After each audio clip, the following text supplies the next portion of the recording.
What's up, everyone? Welcome to my corner of the internet. I'm your host, Ryan Cramer, and this is Crossover Commerce, presented by PingPong Payments, the leading global payments provider helping sellers keep more of their hard-earned money.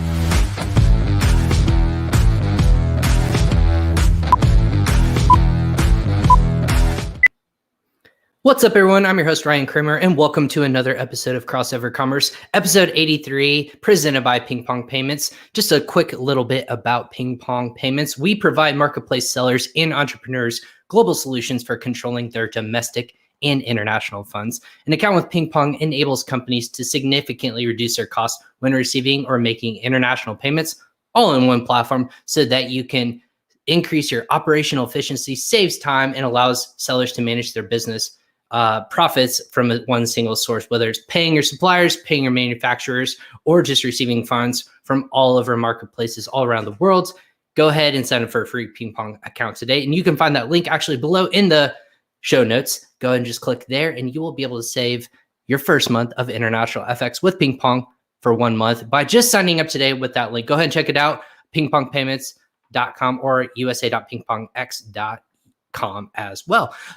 You go ahead. Wanted to welcome everyone who's joining us live on Facebook, YouTube, LinkedIn, and Twitter. And if you're not watching us live, shame on you. But if you can't or spend the time to watch this whole episode live, thanks for tuning in later on those same channels. Or if you're listening to this on via download on Amazon, Apple Podcast, Spotify, truly anywhere where you can download a podcast, we're going to be just search PingPong Payments and you can download this podcast wherever you consume those as well. But because we go live and this episode is live right now, we can see all your questions. So go ahead, submit your questions below in the comment section for myself or my guest, and we can go ahead and you can pick our brain, just say hi, let us know where you're tuning into, no matter where you're watching this episode. Just make sure you tag us and we'll be able to see that comment or question as well.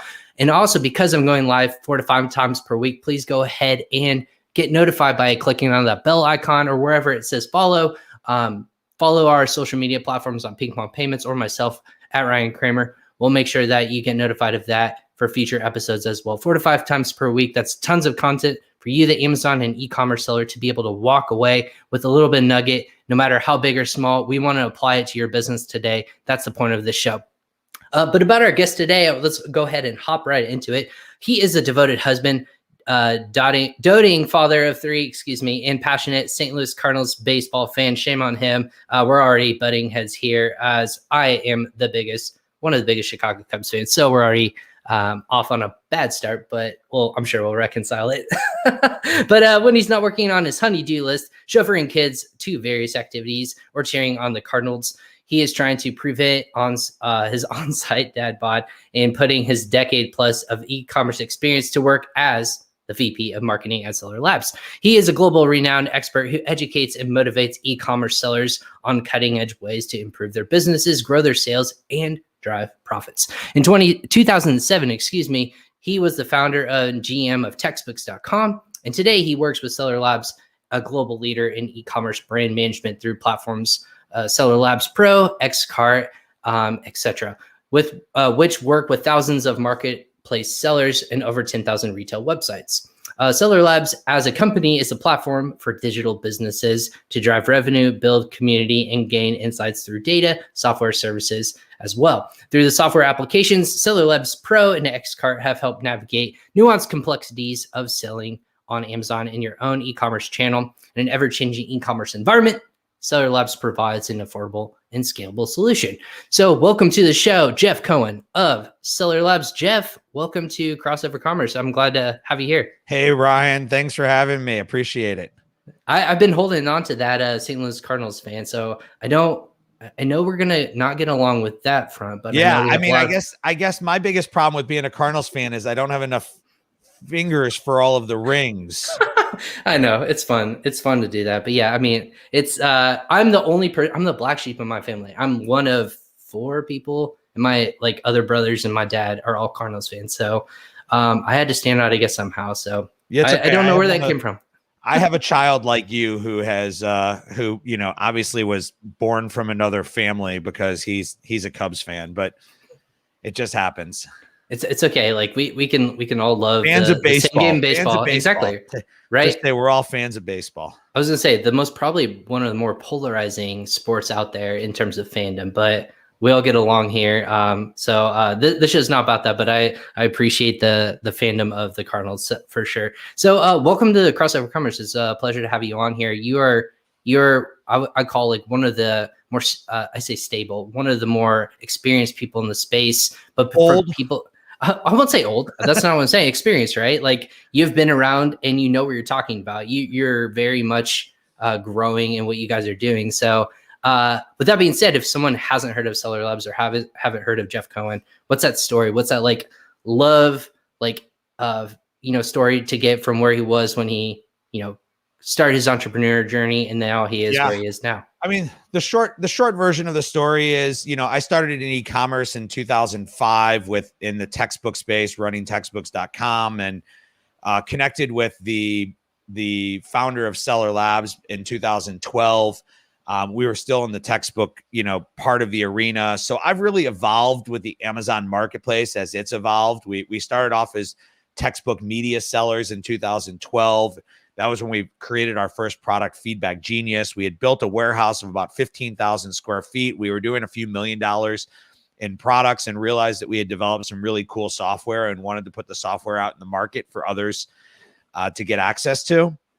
And that's when we kind of converted from being Feedback Genius to being Seller Labs. And over the years, Seller Labs has created a lot of great products that you may be aware of, from Feedback Genius to Scope to Ignite. And recently, about a year and a half ago, we brought all of those products into one to kind of change the experience with Seller Labs Pro and to give sellers really an opportunity to start their day correctly and to solve a problem in the marketplace where sellers wake up in the morning and they don't understand really what to do to maximize the profit in their business. And we thought that by pulling all of that technology into one and building some additional technology on top of it, that we could really build a system that would help sellers manage themselves on a daily basis. And so I like to even say, if you're using other tools, Seller Labs still has value to you. And if we're doing things correctly, our tool is going to give you value on a daily basis and help you focus your business and maximize your profit. Right. This isn't like wake up, make sure you brush your teeth in the morning, like comb your hair, get dressed, go downstairs, drink a cup of coffee. This isn't like this. This is talking about how to increase and optimize your time when time is the one commodity none of us can put a value on, right? So, well, but like, but that's how it all started. That's how it all started, right? Like we all have a morning routine. Sure. Some people wake up really early, they work out, they do meditation. Some people get down to their computer and they check their email inbox. Some people write their to-do list the night before. And what I really found in talking to hundreds and thousands of sellers over the years was that each successful sellers who are doing now, how do I measure success, right? I measure success in an array of ways, right? So successful sellers are people that have grown multi-million-dollar businesses, people who have run small businesses that have been highly profitable. So they all measure it in a different way. But when I meet with them, they all have a set process and routine. So not just a routine for their morning of brushing their teeth. The question I love to ask is, do you put your socks on before your pants, or do you put your pants on before your socks? Ooh. That's a routine. It's a routine you don't even think about. Do you put on your right shoe and then your left shoe, or your left shoe and then your right shoe? It's something you don't think about, but now you will.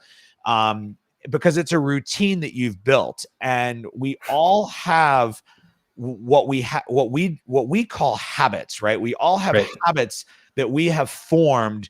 Some are good and some are bad. And ultimately, as sellers, we have to determine what the good habits are and how to reinforce those good habits so that we can build better businesses and get ourselves to a place in our business where our business can learn and can grow and can be healthy and can be strong, and we can be spending our time working on the right things.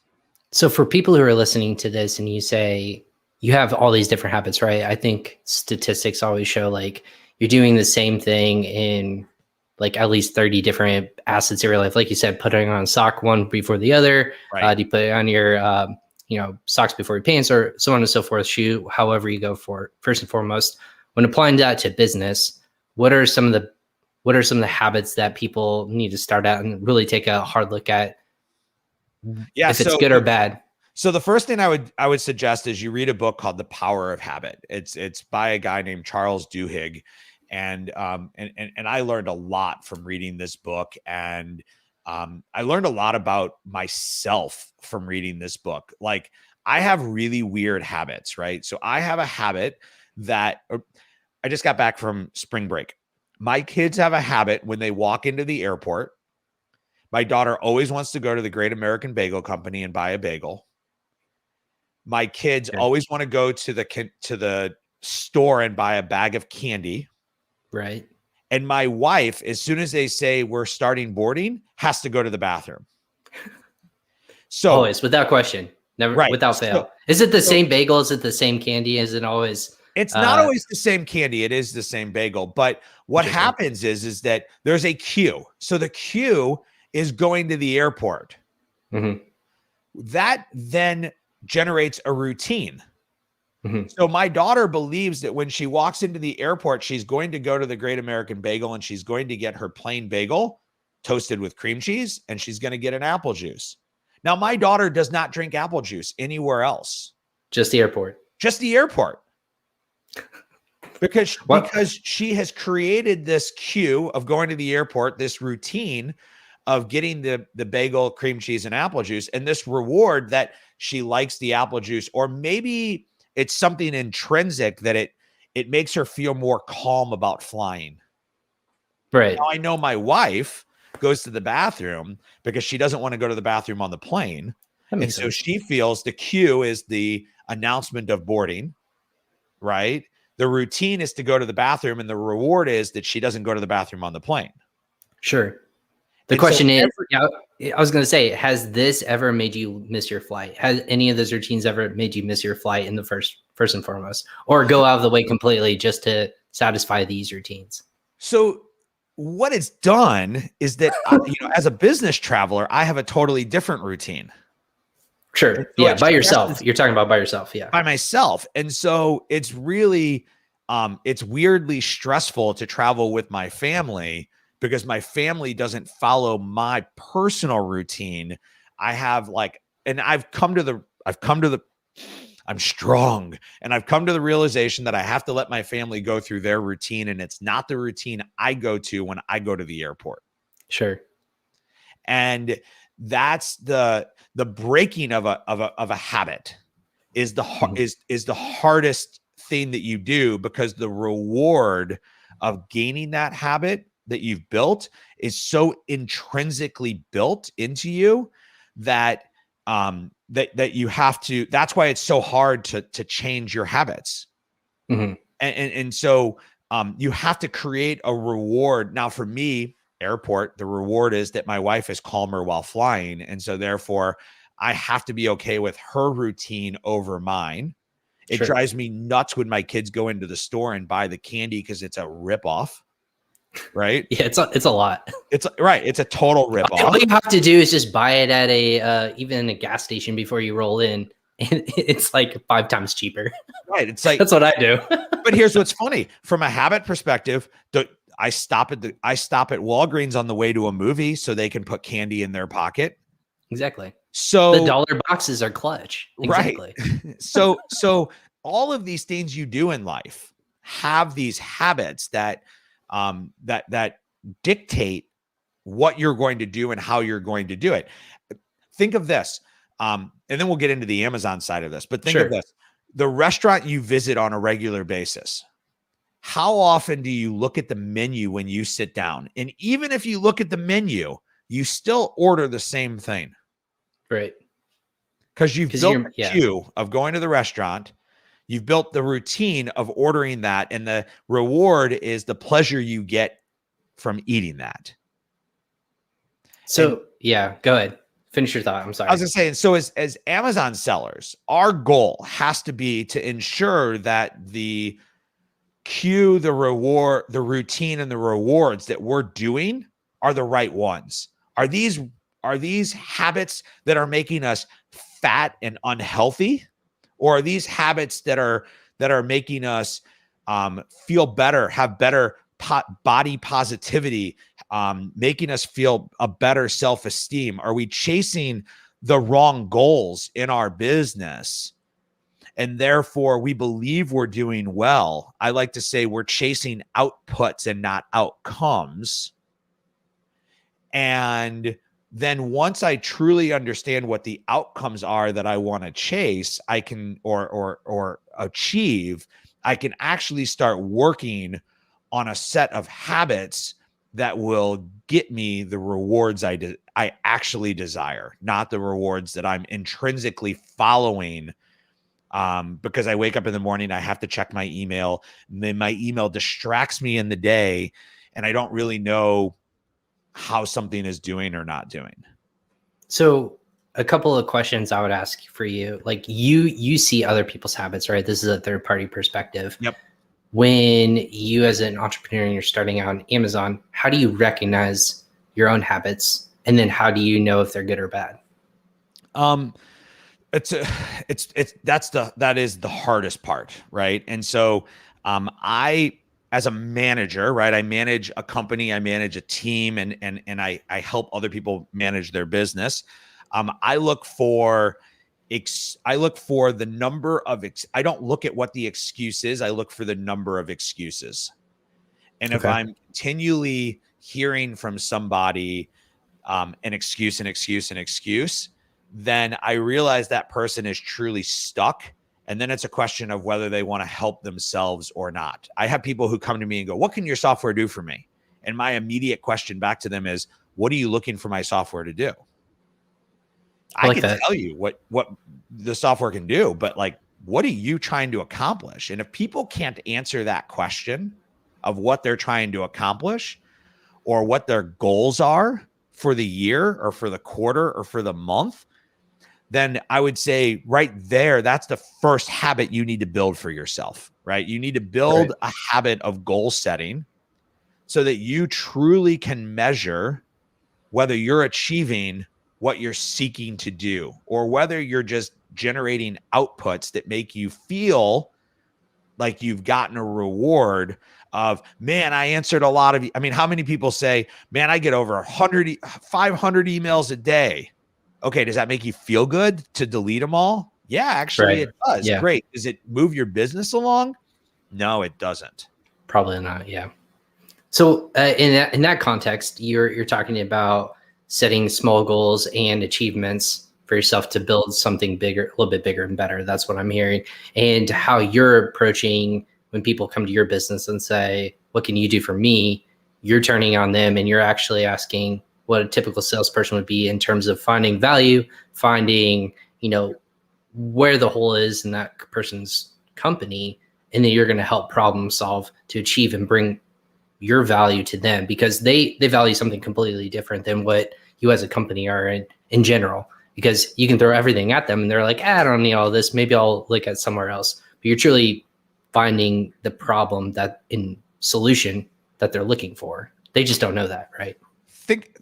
So I like to talk about this guy. I call him One Up Scotty, right? We all know a One Up Scotty. Sure. And One Up Scotty is the guy who you're telling a story at a party and you're talking about how you went on a vacation, and he's going to tell you how he went on a better vacation, how you went to dinner and he ate at a better place for dinner. Right. Sure. And what do we learn from that is that nobody really wants to hear what you did. They just want to tell you what they did. And so I do believe as a provider in the space, if I can do a better job of listening, I can do a better job of serving. But when you listen, you can also truly understand what somebody is trying to do and whether they're directed correctly. And most of the time, when you talk about like habits of good Amazon sellers, they're going to be able to tell you what their annual goals are, how those annual goals break down to monthly goals, and how those goals break down to SKU-based goals. Okay. And so when you talk about building healthy habits around Amazon and we'll just say e-commerce and your business, it's about tracking the data that truly matters and impacts the goals that you've set. And so it goes back to like basic goal setting, and we can talk about basic goal setting for people that aren't aware of it. But that's what we need to do. And then once we understand what SKUs, what ASINs are going to drive our business, we now know where we need to spend our time and our focus. Because if I get an ASIN, there's an immediate response to say, I have an ASIN suspension, I have to fix it, right? My ASIN suspended, I have to fix it. Well, what if you have 500 ASINs and the ASIN that's suspended generates less than 2% of your overall sales? That's not as critical of an ASIN suspension as the ASIN suspension that generates 25% of your sales. Correct. And we get very hung up in our management of alerts, notifications, recommendations, suggestions, growth of our business. We get really hung up on the queue, but we don't get hung up on the reward. And so good sellers are getting hung up on the reward, and they're actually analyzing whether the queue is an important queue or if it's a distraction queue.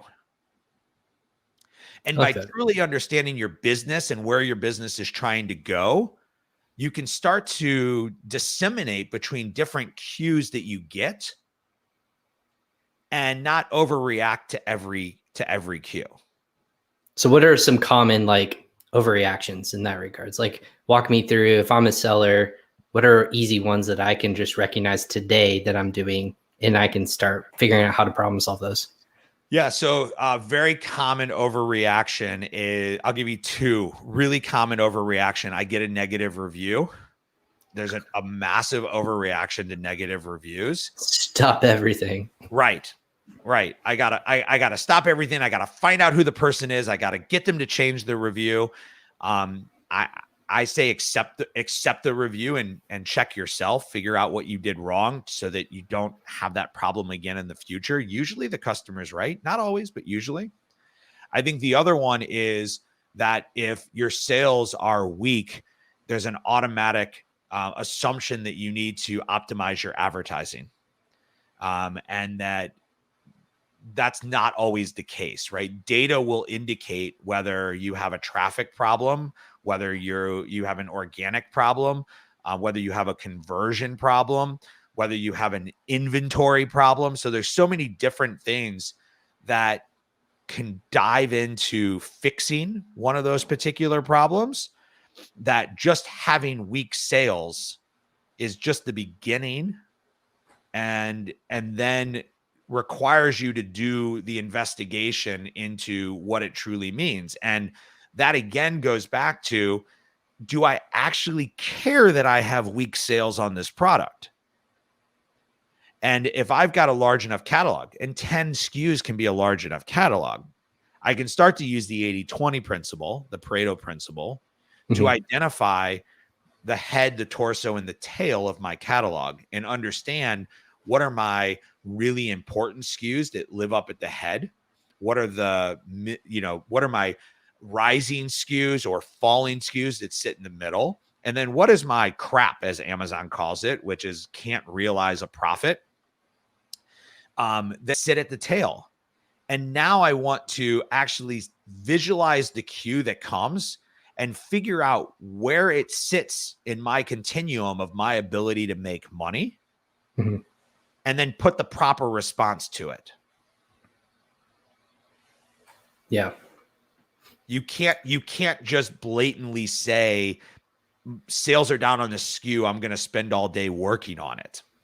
Maybe, but if it's a top product, Maybe you have a new competitor in this space and the competitor has a better pricing than you, and you need to go back and work on your negotiation to get better pricing on your product.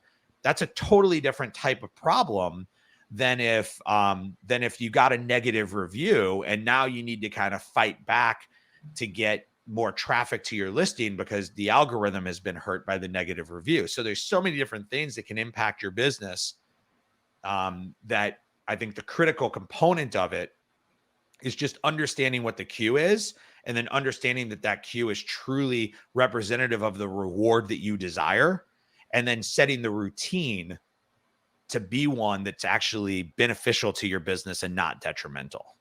So with all that being said, with so much out there that can distract you, how are you and your company, how are you fixing that problem, and you're helping people really hone in and focus that kind of maximizing everything in front of you and maximizing the right things in order to be successful?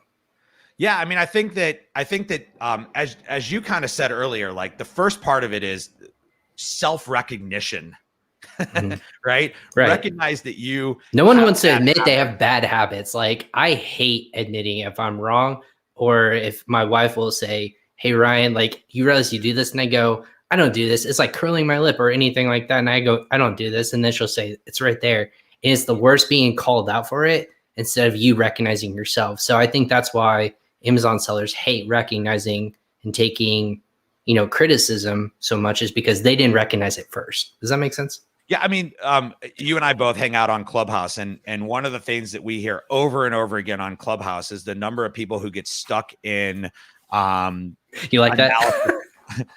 Good. Hey, you were ready for that. Get prepared. I thought we'd talk about this today. The number of people who get stuck in analysis paralysis, that they're trying to solve a problem. They're trying to solve a problem, but they don't know how to solve the problem. They just want the problem to be solved for them. So how does Seller Labs particularly help? Well, first off, we start with you setting goals. So we say to you, tell us what you believe your sales will be this month. Tell us how much you believe you should be pacing to spend on advertising, so we can give you a very clear visual representation in the top of your dashboard to see how you're pacing towards your goals. Then what we do is we have a whole set of notifications and alerts set up around your account, so that you can actually come in and on a daily basis, each morning, you can see how your sales are doing. You can see how they compare to other periods, 7, 30, 60, whatever period, you want to look at. And then you can dive into your notifications. And with the data that we have, you can quickly identify whether your notifications about a particular product are ones that you should worry about or ones that you should not worry about. Now, we could build AI into it. Artificial intelligence, and we can start to tell you where you should or you shouldn't care, but it's truly up to you to start making those decisions. And I think that one of the things that I kind of hear a lot is, like I was joking earlier, like, how can your tool solve my problem? Our tool cannot solve your problem. Our tool can help you identify a problem. Our tool can help you solve a problem, but you and your system and your process have to actually have the strategy so that you can make the correct action to solve your problem. Yeah, you're not going to fix their inventory problems. You can identify it. And I think that's what a lot of people struggle with, to be honest with you, is coming from software background as well. And fintech, people want you to solve their problems for them so they don't have to do the work or like the brain power to fix it. And I think that separates the good seller from the successful seller, is how can I identify it, and then how can I get better to identify those problems? Because if you don't identify it, that's just not in your purview. But tools, that's what you're supposed to do. It's not do the work for them. Otherwise, the tool, or in this case, Seller Labs, would be doing all these successful businesses and exiting brands left and right because you're the one selling, not these other entrepreneurs who want to do all the work. Right. Well, and I think the truth of the matter is, like, when I caught on to this idea 3 years ago, it was because I was talking to a seller. I actually remember the seller. I remember what he was selling and everything. And he's moved on. He's not very prominent in Amazon anymore. But he was spending close to $1,500 a month on different softwares. And I said to him, I'm like, why do you need all these softwares? And he said, well, I have a morning system where I go through and I go to this software and I look for this, and I go to this software and I look for this, and I go to this software and I look for this. And he goes through kind of a morning checklist that tells him how his business is doing. I know another seller who's doing over $10 million a year, and he has a team of VAs who are checking. He's not doing it via software. He has a team of VAs that are checking a whole host of things, from his listings being up to his pricing, to the buy box, to inventory, all the different things you need to review and check on your business. And when they identify different things, they have systems and SOPs, systematic operating procedures, where they're able to say, hey, this listing is suppressed. There's a team that deals with suppressed listings. Hey, the traffic on this page has dropped, and they fix that. And so he's built this whole system. Well, the thing is that for most sellers, scaling their business to the size to be able to put that type of manual process in place, or put that type of team in place, is very difficult. And so we use software as kind of a gap for how to get ourselves from being a single employee, or maybe a 3 to 5 person employee shop, to being, to the next size. And so some people go the route of hiring the VAs, and I know people who are doing $10 million operations with 40, 50 VAs. And I know other people who are doing $10 million who are doing it with 3 full-time employees. So there's just different ways to go about how you build and grow your business. But the truth of the matter is that as your business grows, your business becomes more complex. And if you're not updating your routines, if you're not updating your cues and your routines and your processes along the way, then you're going to start tripping up over yourself. Because you can manage your ads potentially at a certain point. Then you might use software to manage your ads at a certain point. And then you might want to actually have somebody, a human, who's managing your ads, which is why we evolved from having an AI-driven software system for managing ads, where you can literally come in and do one click. We build the strategy, we launch it, and we run your ads for you, to having recommendations and suggestions where we're giving you different recommendations during the day, to having the ability to control the triggers yourself, to having our own managed services team, because that's the evolution that people have, that businesses have. And your choice as you grow and as you evolve is, you either hire those people internally, or you outsource to experts in the space. And we had so many people calling us going, God, your software is awesome, but can you just do it for me? I've been there, man. That we decided to open up a services end of our division. And now we're one of the largest Amazon advertising agencies in the space. And so it's, as sellers, we have to determine, like, for instance, first thing I outsource, bookkeeping. I don't want anything to do with it. Right? You don't like looking at, long Excel forms and trying to figure out if your books match. I want to look at the P&L at the end of the month and know if my profit is where I set my goal for it to be. You want to know if you're in the green or the red. That's all you want to know. And I don't necessarily, I'm not in a business that requires regular cash flow management. Now, on the Seller Lab side, we have a CFO who's doing cash flow management. We have payroll, a lot of different systems and processes in place. But that's what you get when you build an organization that's multinational and has hundreds of employees, right? We're at, I think, 150 employees in multiple countries and throughout the United States. It's a much more complex operation than it was 5 years ago when there were 6 of us in an office in Georgia. Right. So what is that maximum? I mean, you guys are maximizing a business in itself. You took a tool and you built it out to need more people. How do people recognize that? Where's that fine line? Is it up to each individual person, or is there actually a capacity at which each individual is different, where you just like, I can't do this anymore, I need more help? How do you measure that? No problem. I know Jeff's had to step away. So to reset no, the, I'm here. Sorry, my dog. yeah. My dog Well, started. My dog started barking. I don't know if you can hear her, but oh no, yeah, we were fine. I was gonna actually reset the room because we are. I say room. Look at me. I'm talking like I'm on Clubhouse. Good lord. Just for everyone who's watching again, I just want to give a couple shout outs to people who are watching on LinkedIn. Again, for David and Vinith, I wanted to say hi to both of you for chiming in. We appreciate you guys watching.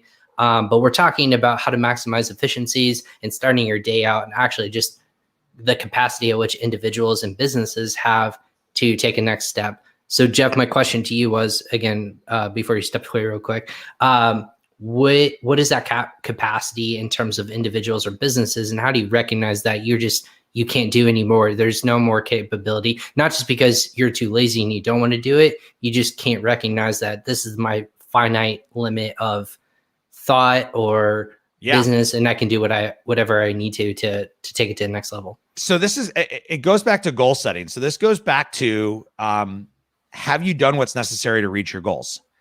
And, some people, they'll be very happy they don't want their business to be multiple employees, and they just want it to be a cash flow driving business. Not everybody in this space wants to build a $10 million business. Not everybody in this space wants to exit from their business. I know that's the big thing to talk about right now, but that's not everybody's goal. Some people have a desire. Mike Brown had a desire when he started Death Wish Coffee to build the world's strongest caffeinated coffee brand. And he's had numerous offers to sell his business and has rejected all of them.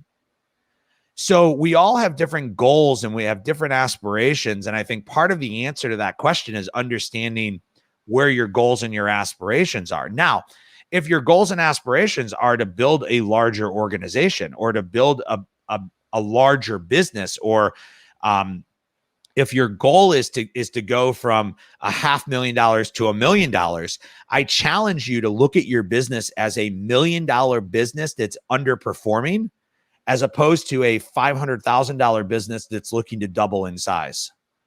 Because as soon as you start looking at yourself as a $1 million business that's underperforming, you'll start to identify a lot more of these things that are not going right for you and where you need to make your investment, where you're spending your time, which you can start doing time trackers. So we do that with our managed services team. We do that maybe once every 6 months. We put them on time trackers for a week, where they have to basically track and log all of their activity. And it's amazing to figure out like where you're actually spending your time and where you thought you were spending your time. And the key of starting your day, the key of maximizing your profit is about using your greatest value asset that you own, your time, in the most efficient manner to grow your business. And if you start to track what's going on in your business and you're not spending your time appropriately, take those tasks that still have to be done and find somebody to do them, whether it be a VA, whether it be an assistant, whether it be an outsourced service. There's different routes and directions that you can go. But the investments that you make into your business are the ones that will pay off over time and truly drive you to that level of success. And stop looking at things as cost. I hate when people say, how much did you spend on advertising? I didn't spend anything on advertising. You use the word invest. I invested in my business, and this is what my return was. And it was either a good return or a bad return. Is that just like at the core of it though? Mindset at the end of the day of people are successful because of a mindset, whether I'm going to overachieve or like I don't have enough, so I'm going to push myself. Or if you think you're doing a lot and you're just like, like I'm just going to waste my time looking at emails and then like spend time, like you said, the most valuable resource on things that don't truly matter. Is that at the core of everything that we're talking about today? Well, when it comes down to it, Ryan, I think that's the routine that they've built. They feel busy. They feel important. They feel like they're driving their business successfully because they're focused on the reward. Now they got to figure out whether the reward is the right one or not.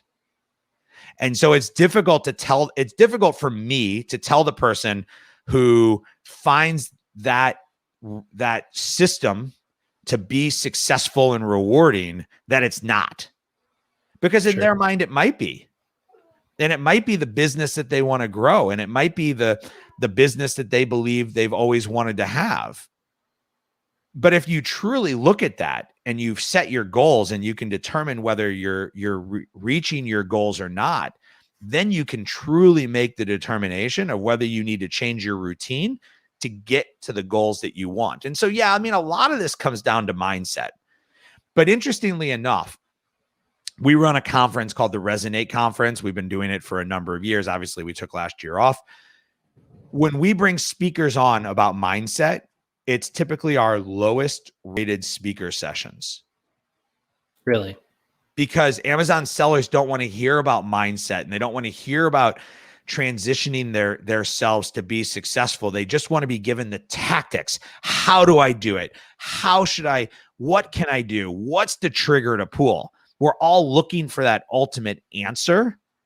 But the truth is that a lot of times that answer is that we're just not spending our time on the right things. We're not focused on the right things. We don't have our goal set in the right way.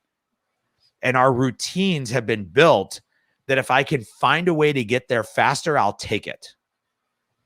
Right. Shortcuts. Yeah.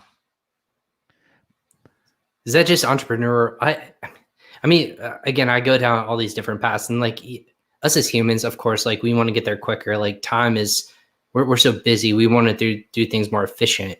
And I think there's a fine line between efficient and being lazy and just doing a shortcut. Does that make sense? So, yeah. Go ahead. Go ahead. No, I was going to say, if you want to chime in on that, I feel like people have pushed more towards the lazy and do it for me, because you say I can just sit on a beach, throw a product on Amazon, and I can become successful because your course told me to, other than, hey, I'm going to be efficient with my time and resources. I'm going to be lean and mean, and I'm going to get a great product and fix a problem. Those are the two sides of the coin, but it's pushed more to, I want to be more lazy instead of be more efficient. Does that make sense? First off, I think that depending on which subset of the Amazon community you talk to, that could be potentially true, right? Sure. I think there are numerous examples of success. There are a lot of accidental entrepreneurs within Amazon. People who are really good at sourcing a product, but not marketing a product. People who are good at marketing a product, but can't source a product, right? I've seen numerous businesses that have gotten to a fairly large size where the owner basically just doesn't really know what they're doing. They just happen to be at the right place at the right time and make a few, good decisions along the way. And those people should be commended for what they do. But I think when it comes down to it, the question is like, are you satisfied by the routine that you have? And is that truly what you're seeking to get? There are plenty of people who are satisfied with eating and gaining weight. And they don't feel bad about that. And there are some people who want to ultimately change that. But in the same regard of what you just said, why does everybody start a diet on January 1st, but only a few people are still doing it by January 31st? Because building the new habit is really hard. And I agree with you. And you and I preach this on Clubhouse and other places on a regular basis. Selling on Amazon is not easy. Selling on Amazon requires a diverse skill set. It's not a singular skill set. It was a lot easier 3 years ago, but it will also be a lot harder 3 years from now. And so therefore, as an Amazon seller, what's critical is that we're working to improve ourselves, improve our systems, improve our processes, because if we're not evolving, we're being passed. And I wish I could remember the quote, because I heard this on a podcast and it was very similar to that, which I think makes a lot of sense, which is like, if you're not building and growing and evolving your business, then you're stagnant and you're falling back. And so if Seller Labs was the same business today that we were 3 years ago, we'd be out of business. And if you think about it, here, give you a great example. I was actually listening to a Clubhouse on branding. I like to go into the non-Amazon rooms and kind of learn about marketing and branding. And Same here. They've got some amazing people on there. And my son happened to be in the car, and they were talking about like, what is a brand and how does the emotion of a brand get represented within the brand? And I thought it was a fascinating conversation. And my son looks at me, he's 13, and he said, what's a brand? And I said, well, a brand's like Coca-Cola. And he said, what's Coca-Cola? And I said, what do you mean? I said, what do you mean, what's Coca-Cola? You slammed on the brakes right there, and you turn around and you like, what are you talking about? Right. I go, well, when you drink soda, what do you drink? He's like, well, Coke, Pepsi, Sprite. I was like, what about Coca-Cola? And he goes, I've never had Coca-Cola before. And an interesting revelation occurred to me of like, you know, this whole like how I was raised versus how my kids were raised. Okay. We used to wake up on Saturday morning and watch Saturday morning cartoons, and we would see the Coca-Cola commercials, the bear, the polar bear, and right. Coke is it, and all these other iconic commercials that we know from our childhood. My child doesn't watch TV. He watches Netflix, he watches YouTube, things like that. He watches the NBA. So he knows what Sprite is, because Sprite is heavily marketed within the NBA. He doesn't know that Sprite's a Coca-Cola product.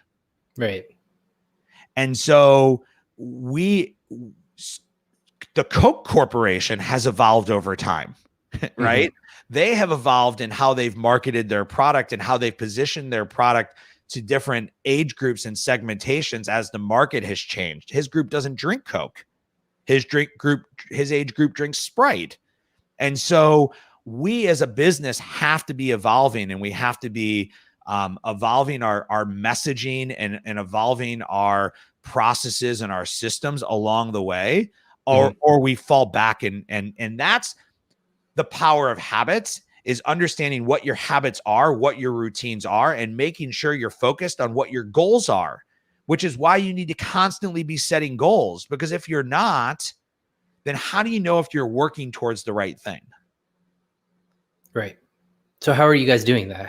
What keeps pushing you? How are you maximizing yourself and continuing to innovate and grow? Yeah. I think myself, I'm constantly, I mean, personally, and very similar to you, I'm constantly talking to people in this space. I'm constantly talking to leaders. I've shifted my circle of who I talk to be more brand focused type of circles, to understand what brands need to do to be more successful in the space as the Amazon ecosystem has grown into brands. I launched a business over the summer in the food category for two reasons. One, I wanted to understand food better. And two, I wanted a U.S. Manufacturer, because I can manufacture everything here in the U.S. And three, I wanted to start learning multi-channel commerce. Sure. Because I believe that's part of the evolution that brands are going through and need to go through. And so my brand is selling today. My brand is selling on Amazon. My brand is selling on its own website. My brand is going to be launching this month on Kroger. Nice. Launched on the Kroger websites and the family of all the Kroger websites. And we're starting to push into physical stores. So we're starting to push for retail sales. All new things for me personally in running a brand that give me more information, more insights, more understanding of what it takes to build a commerce operation. Right. Because not everything actually happens on Amazon, even though that's the destination for multiple places. There's still all this other money being thrown around different places. A lot of it will evolve into happening online and purchasing online, but it's not just on Amazon. So I think you and I are of very similar mindsets of, where are people purchasing groceries, or where are people purchasing, vacations, or like services and things like that. Those are all going to shift online And would you agree that 2020 has like flipped that e-commerce shopping has become a luxury to e-commerce is now a necessity? Is that kind of where this evolution of where you're coming and pushing your boundaries is coming from? I think that for to be a successful brand, right, to maximize your profit, I believe that you have to have your own e-commerce presence, right? That's why we bought Xcart, right? Seller Labs knew that we needed to evolve into the e-commerce arena. That's why we purchased Xcart. Mm-hmm. I think that my position a year or 2 years ago was you had to be on Amazon. My position today is Amazon the right place for you? Good question. And so depending on where you're coming from, if you're trying to launch a business and you're trying to launch a business on Amazon, still a great platform, has lots of opportunity, total potential that you can still go out, you can find a product, source a product, launch it on Amazon, generate some sales and be successful. I'm a true believer in that. If you're a brand that's trying to build your business, you need to put your product where people buy it. And I think that there's a misconception on the brand front as to what Amazon can do for you as a brand. And you can't just put your product on Amazon and generate sales if you have a product that maybe is unique and needs to be findable and isn't a category that's heavily searched on Amazon. Amazon has a finite amount of traffic searching for things. Mm-hmm. And you might need to be on a specialty marketplace. You might need to be selling on Pinterest. And I think that as a brand owner, right, not as an Amazon seller, but as a brand owner, I need to figure out where is it best for me to spend my time to generate the most interest in my business. 100%. And then ultimately, I want to do that profitably. Personally, I guess everyone's got a different attitude. You don't want to lose money, just like give it away. Some like people throw it down the toilet, no problem. There's a potential Some people argument. do. There's Right. a potential argument for it, right? Like I want to build a brand and therefore I'm willing to do it at break even or at a loss. So I'm willing to do that for some period of time. Mm. But as the complexity of your business grows and now you need to manage e-commerce and now you need to manage a Facebook marketplace and an influencer marketplace, having that routine for starting your day becomes more and more and more critical because as I've grown individually, and my ability to manage my team and my business and such, I have to have a routine in my morning that allows me to look at the important data to determine if the company, the campaigns, the efforts that we're placing are headed in the right direction, and to be able to look for flags to understand when they are, and I want to invest more, and when they're not, and I want to pull back. Right. And I have one more question, maybe like we can touch on as like brand, because you and I are both brand guys in terms of before we cap off out here at the top of the hour. But again, I heard this on Clubhouse. And if you're listening to this, make sure you follow Jeff at Famous on Amazon, at Famous on Amazon, which is also his t-shirt, which is fantastic. I love it. I need to find out how I can get it. Are you selling those on Amazon, by the way? No, we used to have them on merch. I've got a box of them somewhere. If I could find it, Those are so great, man. I love like, we probably gave like at one point in time, we probably gave 2,000 or 3,000 of these away at trade shows over the years. So, well, I need to find one. So it somehow we'll connect and make sure we get it. But on Clubhouse, the reason why I bring this up, and you can follow me again at Ryan Cramer as well.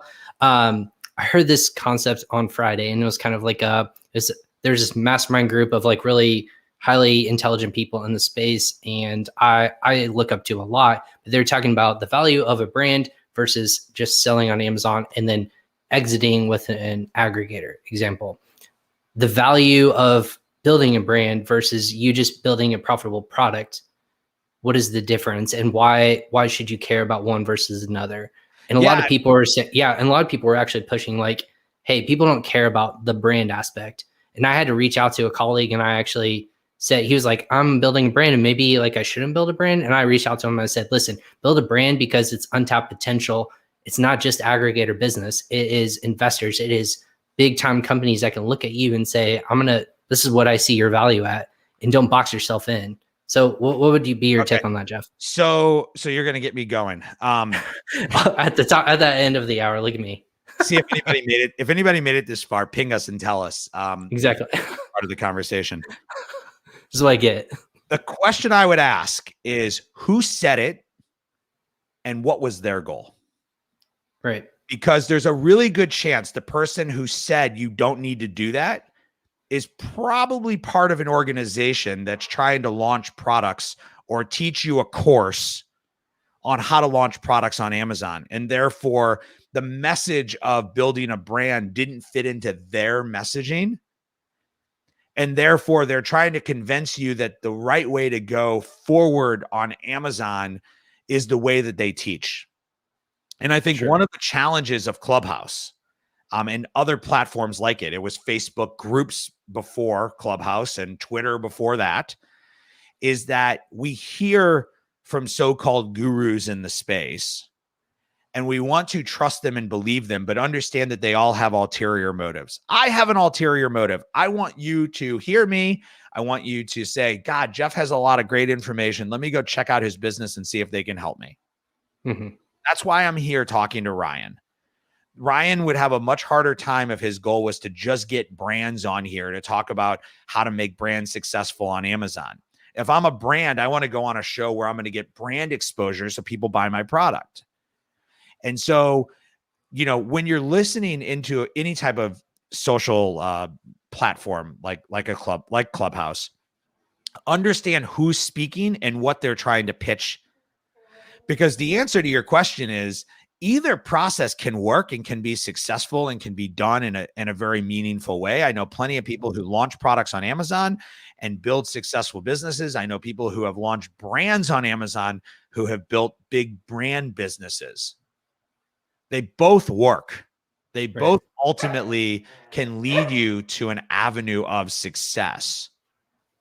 But if you believe that you're following this just because somebody told you this is the better way to go, then you should damn well understand what their ulterior motives are. What goals are they trying to achieve? Because they have them. There's a group that I follow, a marketing group that I follow on Clubhouse. I can't think of all their names, but Samit, one guy's name is Samit, and there's a couple of Matt, I think is another guy.